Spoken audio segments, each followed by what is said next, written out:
Chairman, thank you for holding the hearing.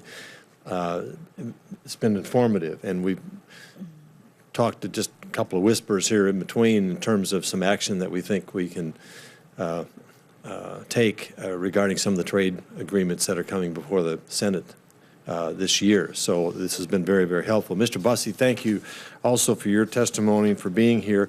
You made 3 recommendations for us, and the first was the statutory timeline issue, which we will take a look at. The second was the resources and personnel necessary to have the various departments become the most efficient and effective that they can be. And the third was the production verification. I think those are all legitimate recommendations. I know that the chairman and I will be discussing how we look at that and how we potentially can address those 3 issues. I just have one question for you, Keith, and that is relative to the resources and personnel question. As you heard, I asked that question to the first panel, and the answer was essentially we pretty much have what we need.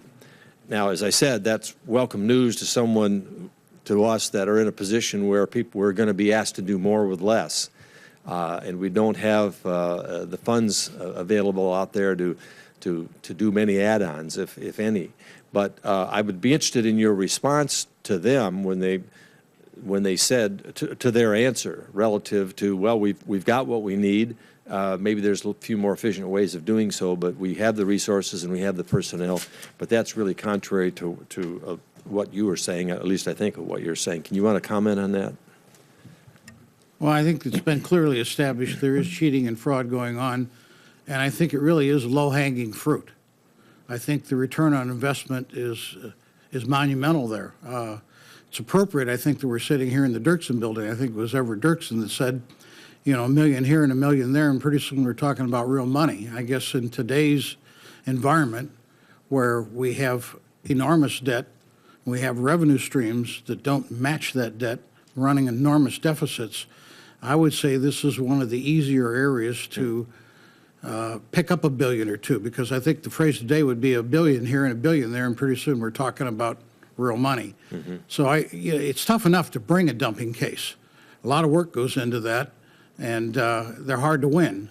But when you win them, I think enforcement is paramount, and it's obviously we're not getting the job done. We can say we have adequate resources, but there's still cheating going on out there, and evasion of a duty exists today. So I would say my challenge to them would be, why aren't we getting the job done if you have the adequate resources?